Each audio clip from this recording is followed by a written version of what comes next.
Hello friends, সকলোকে পুনৰবাৰ স্বাগতম জনাইছো মোৰ চেনেল জ্ঞান ভাণ্ডাৰ 24/7 লৈ। মুখ্যমন্ত্ৰী মহিলা উদ্যমিতা অভিযান আঁচনিৰ অধীনত ইতিমধ্যে আপোনালোকে আবেদন পত্ৰ লাভ কৰিছে। আবেদন পত্ৰ কেনেদৰে ফিল আপ কৰিব লাগে সেই বিষয়ে মোৰ আগৰ ভিডিঅ'ত বিতংভাৱে আলোচনা কৰা হৈছে। আপোনালোকে কিছুমানে প্ৰশ্ন কৰিছে কেইটামান পইণ্টৰ ওপৰত য'ত আপোনালোকৰ কনফিউজন আছে বুলি জনাইছে। সো সেই বিষয়ে উদ্যতন কৰ্তৃপক্ষৰ লগত যোগাযোগ কৰা হৈছিল। তাৰ পৰা ইতিমধ্যে ক্লিয়াৰিফিকেশ্যন পোৱা গৈছে। সো সেই কথাখিনি আলোচনা কৰাৰ বাবে পাৰ্টিকুলাৰ সেইকেইটা পইণ্টৰ ওপৰত আলোচনা কৰাৰ বাবে আজিৰ ভিডিঅ'টো বনোৱা হৈছে। যদি আপুনি মোৰ আগৰ ভিডিঅ'টো চোৱা নাই তেতিয়াহ'লে আই বটনত ক্লিক কৰি নাইবা ডেছক্ৰিপশ্যন বক্সত লিংক দিয়া থাকিব, তাত ক্লিক কৰি আগৰ ভিডিঅ'টো চাই ল'ব পাৰে। আজিৰ ভিডিঅ'ত পাৰ্টিকুলাৰ সেইকেইটা পইণ্টৰ ওপৰতহে আলোচনা কৰিম। সো বলক ভিডিঅ'টো ষ্টাৰ্ট কৰোঁ।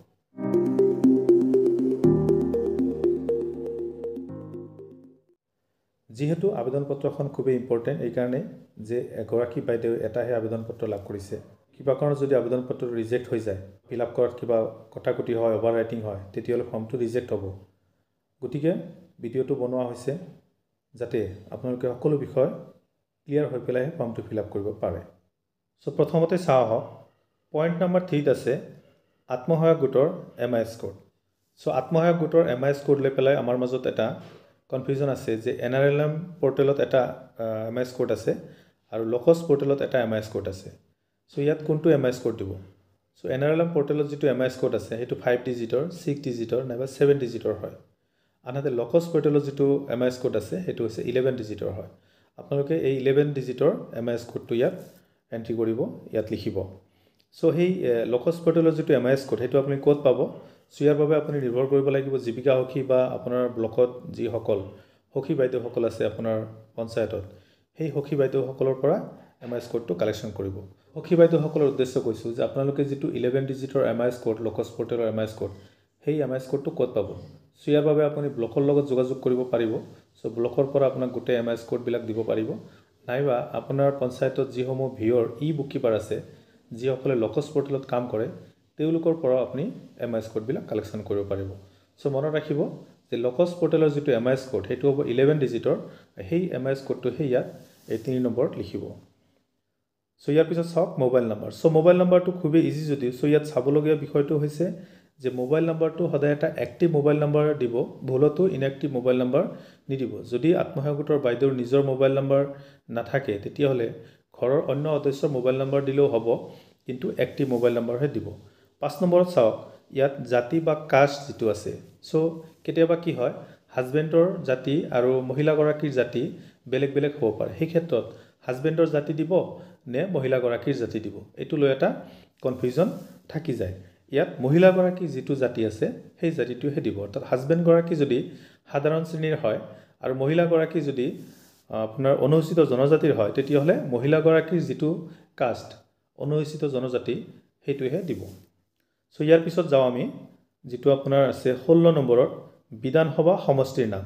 চ' বিধানসভা সমষ্টিলৈ আমাৰ মাজত এটা কনফিউজন এইকাৰণে আছে যে যোৱা বছৰ সমষ্টি পুনৰ নিৰ্ধাৰণ হৈছে। সমষ্টি পুনৰ নিৰ্ধাৰণ হৈ পেলাই এনেকুৱা হৈছে যে আগত যিটো সমষ্টিত মানুহগৰাকী আছিল, এতিয়া বেলেগ এটা সমষ্টিত তেওঁৰ হয়তো অন্তৰ্ভুক্ত হৈছে। তেতিয়াহ'লে কোনটো সমষ্টিৰ নাম দিব? এই ক্ষেত্ৰত ইয়াত লিখাও আছে শেহতীয়া সমষ্টি পুনৰ নিৰ্ধাৰণ আয়োগৰ প্ৰতিবেদন অনুসৰি।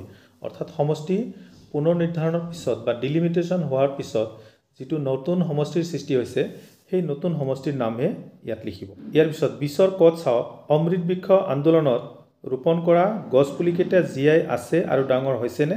চ' আপুনি অমৃত বৃক্ষ আন্দোলনৰ সময়ত যি দুটা গছপুলি ৰোপণ কৰিছিল, সেই গছপুলি দুটা জীয়াই আছেনে নাই?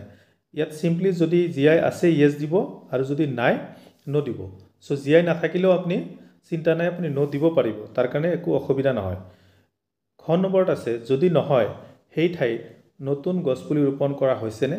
চ' খ নম্বৰত আপুনি য়েছ দিব, কাৰণ কিবা কাৰণে যদি আপোনাৰ গছপুলিজোপা মৰি গৈছে, ক নম্বৰত ন' দিছে, খ নম্বৰত গৈ পেলাই আপুনি য়েছ দিবই লাগিব। কাৰণ যদি গছপুলিজোপা মৰি গৈছে, আপুনি নতুন গছপুলি সেই জেগাত আপুনি ৰুব লাগিব আৰু খ নম্বৰত য়েছ দিব লাগিব। কিবা কাৰণত যদি খ নম্বৰত আপুনি ন' দিয়ে, তেতিয়াহ'লে কিন্তু আপোনাৰ ফৰ্ম ৰিজেক্ট হ'ব।